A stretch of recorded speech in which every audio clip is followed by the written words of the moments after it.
लीलाकान्त कणेल भरतपुर 12 दिशा गर्ने ठाउँ रातभरि कराउनु पर्ने कराउँदै त्यहाँबाट रगत पनि आउने वैदिक आयुर्वेदमा गएपछि मैले चाहिँ 1 वर्ष लगभग दबाई निरन्तरसँग खाएँ र अहिले मलाई ठुलो विश्वास आयुर्वेदमा छ। म साह्रै पीडित भएर म त्यो खुसीको आँसु हो। सम्पर्क वैदिक आयुर्वेद सेवा प्रणाली।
जडीबुटीको शक्ति नेपाली उपचार पद्धति। नमस्कार अनि हार्दिक स्वागत छ कार्यक्रम मेरो देश मेरो आयुर्वेदमा। हामी यस कार्यक्रममा नेपाली जडीबुटी र आयुर्वेद उपचार पद्धतिबाट हासिल भएका सफलताको जीवन कथा तपाईहरू माझ प्रस्तुत गर्ने गर्दछौँ।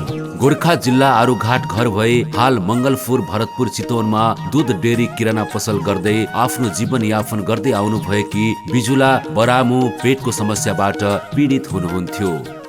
मेरो नाम बिजुला बरामु हो। घर मेरो स्थायी रूपमा भन्नुपर्दा चाहिँ गोर्खा जिल्ला आरुघाट गाविस वडा नम्बर 8 पर्दछ। हाल चाहिँ म मङ्गलपुर बस्दछु। म अहिले दुध डेरी प्लस किराना पसल चाहिँ सञ्चालन गरेर बसेको छु। मलाई चाहिँ पहिलेदेखि नै समस्या भनेको ग्यास्ट्रिकको समस्या हो। अब खास भन्नुपर्दा चाहिँ पेटहरू दुख्ने अनि पेटहरू कराइराख्ने अनि दिसाहरू कब्जियत हुने गोटाहरू पर्ने त्यस्तो समस्याहरू आउँथ्यो। अनि साथसाथै दिसा बस्दाखेरि अनि दिसामा चाहिँ हल्का रगत देखे जस्तो हुन्थ्यो। अनि पछि बिस्तारै मलाई चाहिँ अनि यस्तो खाएको कुराहरू खाने बित्तिकै टोयलेटहरू लाग्ने होइन अनि बारम्बार टोयलेटहरू लगाइराख्ने त्यस्तो समस्याहरू बिस्तारै बढ्दै गयो। विगत 8-9 वर्ष पेटको समस्याबाट पीडित बरामु विभिन्न अस्पताल जाँदा र उपचार गर्दा ठिक नहुँदा कतै मलाई ठुलै रोग त लागेन, अब यत्तिकैमा मरिन्छ कि भन्दै चिन्ताले उहाँलाई पिरोल्न थाल्यो। त्यो बेला मैले 6-7 दिनसम्म पनि ग्यास्ट्रिकै समस्याले भर्नै भएर बस्नु परेको थियो कि पहिला पनि मलाई। अनि अहिले 3-4 वर्षको पिरियड पछाडि फेरि फर्केर आएको हो यो ग्यास्ट्रिक। मेडिकलको नि खाएँ होइन, दबाई त करिब 1 महिना चलाएँ। त्यो 1 महिना दबाई चलाउँदा नि मेरो त्यो खाएको खानेकुराहरू नपच्ने होइन, त्यस्तो हुँदाखेरि चाहिँ मलाई एक हिसाबले डर पनि लाग्यो कतै मलाई क्यान्सर पो भयो कि होइन, अथवा मलाई चाहिँ मृगौला ड्यामेज भएर चाहिँ यस्तो समस्याहरू भएको हो कि धेरै टेन्सनहरू भयो। अब मलाई चाहिँ ठुलै रोग लागेको छ कि अरे अब म चाहिँ मर्छु होला सायद भन्ने त्यस्तो मनमा लागिसकेको थियो मलाई। उपचार गर्न कसरी आइपुग्नु भयो त वैदिक आयुर्वेद सेवा प्रणालीमा के कस्ता सल्लाह सुझाव पाउनुभयो?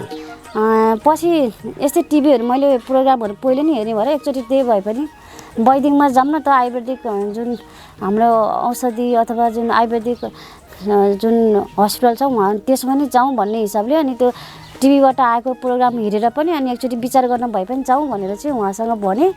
अनि उहाँले हुन्छ नि त जाउँ भन्नुभयो र म गएको हो। त्यस पछाडि अनि त्यहाँ जाँदाखेरि चाहिँ अब त्यो औषधिहरू चाहिँ अब डक्टरको सल्लाह अनुसार खाएँ। डक्टर साहबले सुनाम भन्नुहुन्थ्यो तपाईँले विशेष गरी अब हामीले भनेको निर्देशनअनुसार औषधिहरू चाहिँ त्यो तपाईँले खानुपर्छ होइन। तपाईँले बिचमा चाहिँ खाँदै गर्दाखेरि बिचमा नटुटाउनुहोस् नि। अब खाने बित्तिकै त यो आयुर्वेदिक औषधिले निको हुँदैन, त्यसले बिस्तारै तपाईँको शरीरलाई चाहिँ काम गर्छ। तपाईँ नातिकन चाहिँ राम्रोसँग दबाईहरू खाने, अब खानपानलाई ध्यान दिने त्यस्तो गर्नुभयो भने पनि तपाईँलाई धेरै राम्रो हुन्छ भनेर सल्लाह दिनुहुन्थ्यो। त्यही अनुसार नै मैले गरेको हो। आयुर्वेद औषधि सेवनपछि खान रुचेको छ, शरीर फुर्तिलो भएको छ, बन्द भएको व्यवसाय पुनः सञ्चालन गर्नु भएको छ। अहिले आयुर्वेदिक दबाईले चाहिँ त्यस्तो गलेको महसुसहरू चाहिँ हुँदैन कि हुन्छ नि, हाम्रो शरीरमा फुर्तिलो हुने खानेकुराहरू पचाउन चाहिँ धेरै सहज भयो जस्तो लाग्छ यो औषधिले चाहिँ। अहिले चाहिँ धेरै राम्रो हो, औषधि नै खाएको छैन अहिले चाहिँ। पसल पनि मैले 2 महिना पछाडि चाहिँ फेरि सुचारू गरेको हो। 2 महिना त बन्दै गरेको मैले पसल चाहिँ। बरामुको जीवनमा वैदिक आयुर्वेदिक उपचार पद्धतिले खुसियाली फर्काउन सफल भएको छ। होइन पहिला त मलाई पनि त्यस्तै लाग्थ्यो, उपचार मात्रै होला भन्ने जस्तो लाग्थ्यो। तर बिस्तारै आफूले जुन औषधिहरू खाँदै गएँ अनि त्यस पछाडि चाहिँ होइन साँच्चीकै वैदिक आयुर्वेदिक जुन हाम्रो गाउँघरको जडीबुटीहरू अति उत्तम रहेछन् होइन, त्यसले चाहिँ हाम्रो स्वास्थ्यलाई धेरै बिस्तारै काम गरे पनि त्यसले चाहिँ धेरै हदसम्म चाहिँ हाम्रो स्वास्थ्य राम्रो हुँदै गएको जस्तो लाग्छ मलाई। ठिक हुन्छ किन नहुने, मलाई चाहिँ जहाँसम्म चाहिँ मलाई अरूले भन्दा चाहिँ विश्वास लाग्थेन। अब आफैले जो औषधिहरू खाइसकेपछि विश्वास लाग्छ। आफ्नो परिवारलाई नि केही भए सामान्य समस्या भए पनि म त्यसमै जानको लागि चाहिँ हामी परिवारमा सल्लाह गरेर जान्छौँ। यस्तै सफलताको कथा हामीसँग अरू धेरै बाँकी छन्। आयुर्वेदिक उपचार पद्धतिको माध्यमबाट वैदिक आयुर्वेद सेवा प्रणालीले बिरामीहरूको ओठमा ल्याएको मुस्कान र जीवनमा ल्याएको खुसियालीका उदाहरणहरू अरू धेरै बाँकी छन्। हवस् त, मेरो देश मेरो आयुर्वेदमा आजको सफलताको कथा यति नै। सम्पर्क वैदिक आयुर्वेद सेवा प्रणाली, Lions Chowk, Anand Marg, Chitwan. Phone 056 595 174, mobile 98 550 50 934। Kirtipur Tyangla Chowk, Kathmandu. Phone 01 433 18 98, mobile 98 512 40 934। Dharan road, Halgada Chowk, Itahari. Phone 025 580 555, mobile 98 456 54 392। Butwal Tilottama, Manigram 6, Shanti school नजिकै, पुरानो प्यारागन बोर्डिङ। मोबाइल 98 570 59 934। हजुर